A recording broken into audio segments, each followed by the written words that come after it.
इस कहानी की शुरुआत में हम एरिक नाम के एक लड़के को देखते हैं जो ऊंचे बर्फीले पहाड़ों और घने जंगलों के बीच अकेला रह रहा था। वो जंगली फलों को खाकर ही अपना पेट भरता है। शाम होते होते जंगल में तेज बारिश होना शुरू हो जाती है। एरिक अपने टेंट में सो रहा था, तभी अचानक से एरिक के टेंट के बाहर आग जलना शुरू हो जाती है और देखते ही देखते एरिक के आसपास के सारे पेड़ जलने लगते हैं। दरअसल एरिक के पास सुपर नेचुरल पावर थी, जिसकी वजह से ये सब हो रहा था। क्योंकि एरिक अपनी शक्तियों को कंट्रोल नहीं कर पाता था, इसीलिए सभी से दूर होकर अकेले जंगल में रहता था ताकि उसकी वजह से कोई मुसीबत में ना पड़े। अपने पावर को कंट्रोल ना कर पाने की वजह से एरिक का पैर भी बुरी तरह से जल गया था। वो पास के शहर में जाने का डिसाइड करता है ताकि वहाँ से उसे दवाइयाँ और खाने का सामान मिल सके।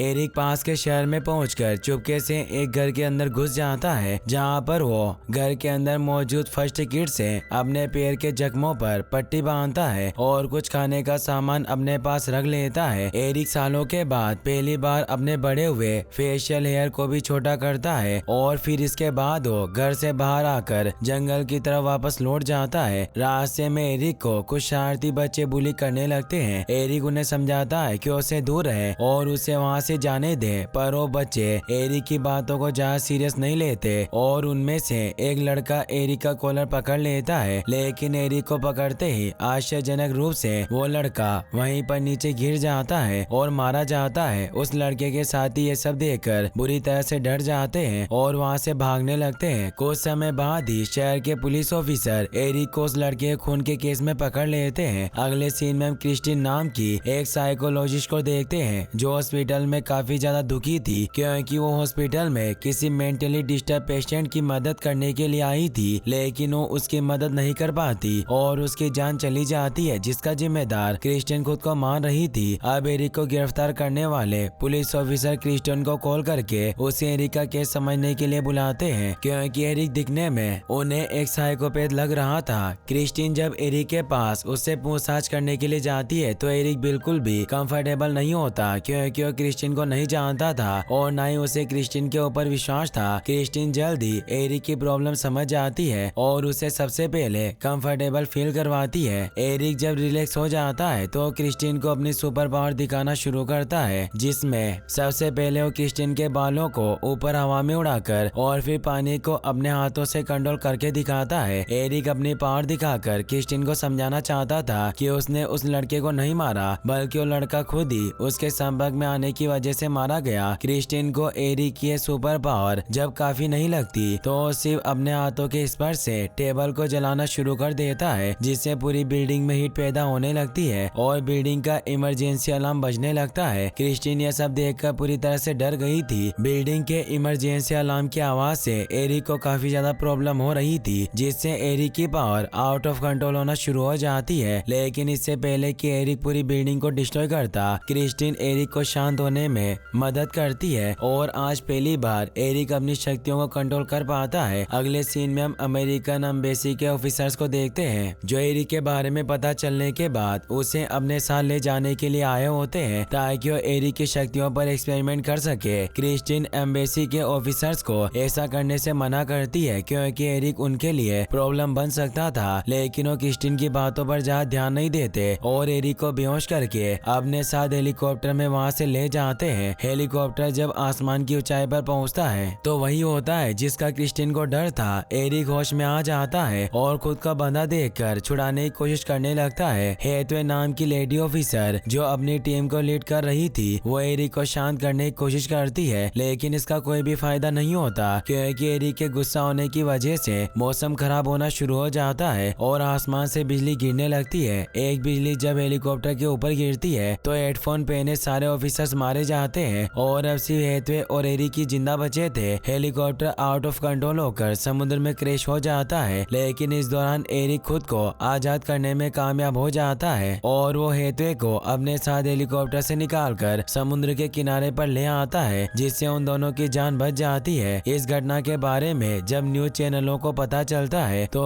इसे अपने चैनलों पर दिखाना शुरू कर देते हैं, जिससे अब लोग भी एरिक के बारे में जानने लगे थे। क्रिस्टीन इस घटना के बारे में जानकर काफी ज्यादा परेशान थी क्योंकि उसे एरिक की चिंता हो रही थी। अगले सीन में हम उस लड़के के पेरेंट्स को देखते हैं जो एरिक को छूने की वजह से मारा गया था उस लड़के के डैड एरिक के बारे में पता चलने के बाद अपनी गन लेकर उसे मारने के लिए निकल पड़ते हैं, क्योंकि वो एरिक को अपने बेटे की मौत का जिम्मेदार मान रहे थे। वहीं दूसरी तरफ क्रिस्टीन एरिक को शहर में ढूंढ लेती है और उसे अपने साथ अपने फ्रेंड के फार्म हाउस में ले आती है, क्योंकि शहर में चारों तरफ पुलिस ऑफिसर्स एरिक को ढूंढ रहे थे। फार्म हाउस में आकर क्रिस्टीन एरिक के जख्मों पर पट्टी बांधती है और अब एरिक भी बिना डरे क्रिस्टीन से बातें कर रहा था, जिससे हमें पता चलता है कि अब वो क्रिस्टीन पर विश्वास करता है। अगले सीन में हम हेतवे को देखते हैं, जो किसी भी तरह से एरिक को पकड़ना चाहती थी। क्रिस्टीन अपनी फ्रेंड को कॉल करके उसे एरिक के बारे में बताती है, जिस पर क्रिस्टीन की फ्रेंड क्रिस्टीन को सुझाव देती है कि वो एरिक को पुलिस के हवाले कर दे, क्योंकि वो खुद भी इस केस की वजह से प्रॉब्लम में पड़ सकती थी। अब क्योंकि क्रिस्टीन और एरिक एक अच्छे दोस्त बन गए थे, इसीलिए क्रिस्टीन एरिक को बिना बताए उसे पुलिस के हवाले नहीं कर सकती थी। क्रिस्टीन एरिक के पास जाकर उससे इस बारे में बात करती है, जिस पर एरिक खुद को पुलिस वालों के हवाले करने के लिए राजी हो जाता है, क्योंकि वो नहीं चाहता था कि उसकी वजह से क्रिस्टीन किसी मुसीबत में पड़े। अब एरिक जब क्रिस्टीन के साथ खुद को सरेंडर करने के लिए जाने लगता है, तो क्रिस्टीन ऐसा नहीं करती, क्योंकि अब वो एरिक को पसंद करने लगी थी। एरिक क्रिस्टीन को बताता है कि वो अब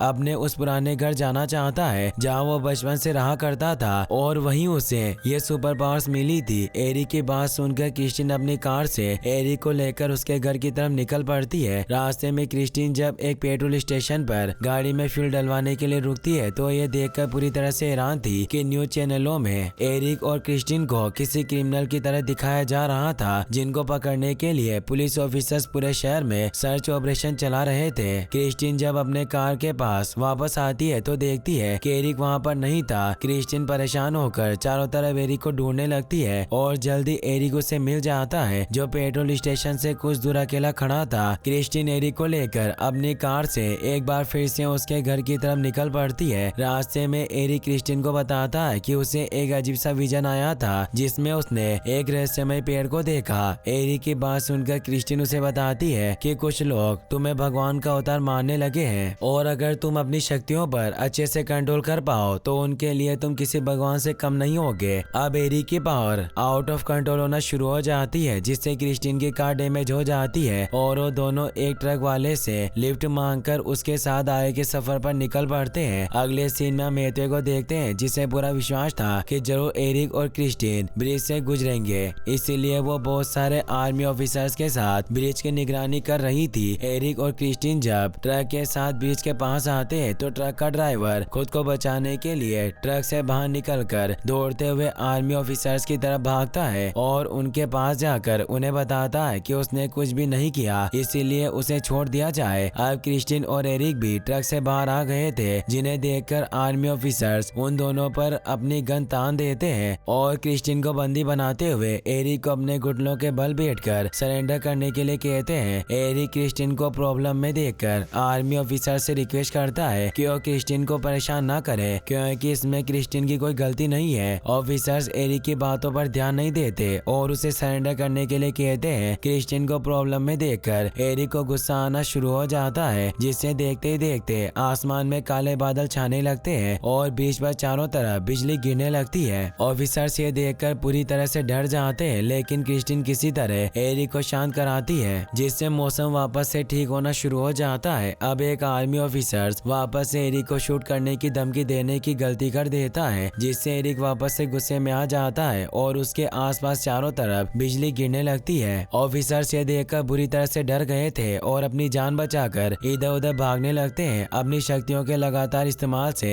एरिक कमजोर हो गया था और बेहोश होकर ब्रिज पर ही गिर जाता है। दूर खड़े पुलिस ऑफिसर्स और हेतवे ये सब देख रही थी और कुछ लोगों ने इस पूरी घटना का वीडियो बना लिया था। एरिक की बिगड़ती हालत को देखकर पुलिस ऑफिसर जल्दी से उसे हॉस्पिटल में एडमिट करवाने के लिए ले जाते हैं। रास्ते में पुलिस ऑफिसर्स क्रिस्टीन को बताते हैं कि मैं भगवान पर बहुत विश्वास करता हूँ और अगर एरिक सच में भगवान का रूप है तो मैं एरिक की मदद जरूर करूंगा। एरिक और क्रिस्टीन की मदद करने वाले पुलिस ऑफिसर्स वही पुलिस ऑफिसर्स होते हैं जिन्होंने पहली बार क्रिस्टीन को एरिक के केस को समझने के लिए बुलाया था। वहीं दूसरी तरफ हेतवे इस बात से काफी ज्यादा परेशान थी कि लोग अब एरिक को भगवान का रूप मानने लगे थे और सभी न्यूज चैनलों पर सिर्फ एरिक के बारे में बातें की जा रही थी। सोशल मीडिया पर लोग एरिक को बिजली के देवता थोर से कंपेयर कर रहे थे, क्योंकि थोर की तरह एरिक भी बिजली को कंट्रोल कर सकता था। हॉस्पिटल पहुंचने पर डॉक्टर जब एरिक की जांच करती है तो ये देखकर पूरी तरह से हैरान थी कि एरिक की बॉडी अंदर से बुरी तरह से जली हुई थी और उन्हें कुछ भी समझ नहीं आ रहा था कि आखिर एरिक अब तक जिंदा कैसे है। वहीं हॉस्पिटल के बाहर बहुत सारे लोग एरिक को देखने के लिए इकट्ठा हो गए थे क्योंकि अब वो एरिक को किसी भगवान की तरह मान रहे थे। हॉस्पिटल में जब एरिक की पूरी बॉडी को स्कैन किया जा रहा होता है तो मशीन से आने वाली आवाज से एरिक फ्रस्ट्रेट होना शुरू हो जाता है, जिससे एरिक की पावर आउट ऑफ कंट्रोल होने की वजह से पूरे हॉस्पिटल की बिजली चली जाती है। इस समय हॉस्पिटल में एडमिट एक बच्चे की जान खतरे में थी और जब एरिक को इस बारे में पता चलता है तो उस बच्चे की तरफ उसकी जान बचाने के लिए निकल पड़ता है। एरिक जब ऑपरेशन थिएटर की तरफ बढ़ रहा होता है तो उसे रास्ते में उस लड़के के डेड मिलते हैं जो अनजाने में एरिक को छूने की वजह से मारा गया था। एरिक उन्हें बताता है कि इस समय वो उसे जाने दे क्योंकि वो एक लड़के की जान बचाने के लिए जा रहा है। एरिक की बात सुनकर उस लड़के के डेड इमोशनल हो जाते हैं और एरिक को जाने देते हैं। अब एरिक ऑपरेशन थिएटर में पहुंच जाता है जहां पर जब वो उस लड़के की बॉडी पर अपना हाथ रखता है तो आश्चर्यजनक रूप से वो लड़का होश में आ जाता है और उसकी जान बच जाती है। यह सब देखकर वहां मौजूद सभी लोग पूरी तरह से हैरान होते हैं। अब एरिक जब हॉस्पिटल से बाहर आता है तो वहां पर एरिक को देखने के लिए बहुत सारे लोग आए होते हैं। एरिक उन सभी से मिलने के बाद क्रिस्टिन और ऑफिसर्स के साथ अपने घर की तरफ निकल पड़ता है। रास्ते में सफर के दौरान पुलिस ऑफिसर क्रिस्टिन को एक बुक पढ़ने के लिए देते हैं, जिसे पढ़ने पर क्रिस्टिन को पता चलता है कि एरिक का घर वास्तव में काफी ज्यादा रहस्यमय है क्योंकि किताब के अनुसार जब स्वर्ग में कई देवता मारे गए तो उनमें से 2 देवताओं के शरीर की राख से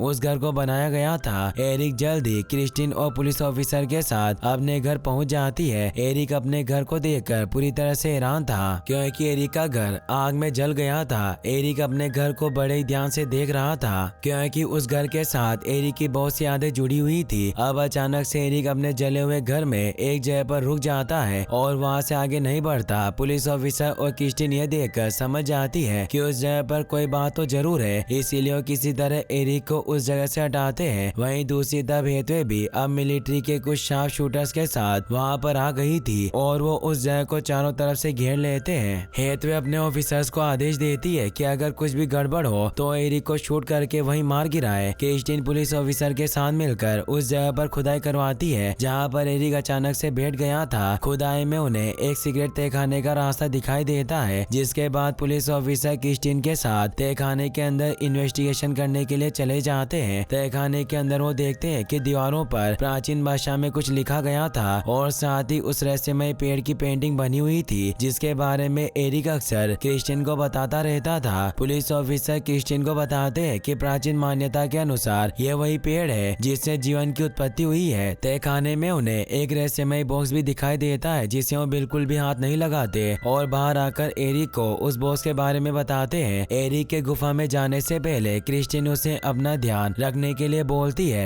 अब एरिक खुद गुफा के अंदर आ जाता है जहाँ पर वो लाइफ ट्री को देखकर बहुत खुश होता है क्योंकि लाइफ ट्री अक्सर उसे अपने सपनों में दिखाई देता था। अब अचानक से एरिक का हाथ बॉक्स की तरफ खींचा जाने लगता है और जब एरिक उस बॉक्स को खोलता है तो उसके अंदर एक प्राचीन हथौड़ा और ग्लव्स होता है। दरअसल एरिक सच में ग्रीक मैथोलॉजी गॉड थोर का अवतार था और वो हथौड़ा एरिक का ही था। एरिक ग्लव्स को पहन लेता है और हथौड़े को अपने हाथों से उठाकर अपनी बिजली की पावर को इस्तेमाल करना शुरू कर देता है और वो ये देखकर पूरी तरह से हैरान था कि हथौड़े की मदद से अब वो अपनी इलेक्ट्रिकल पावर को बड़ी आसानी से कंट्रोल कर पा रहा था। एरिक हथौड़े के साथ खुशी खुशी गुफा से बाहर आ जाता है जहाँ पर क्रिस्टिन पुलिस ऑफिसर और आसपास के बहुत सारे लोग एरिक का इंतजार कर रहे थे। एरिक को देखकर ऑफिसर्स और क्रिस्टिन बहुत खुश होती है और सबसे बड़ी खुशी की बात तो ये थी कि अब एरिक अपने पावर्स को कंट्रोल कर पा रहा था। क्रिस्टिन खुशी से एरिक से मिलने के लिए उसकी तरफ बढ़ती है, लेकिन इसी दौरान हेतवे अपने शूटर्स को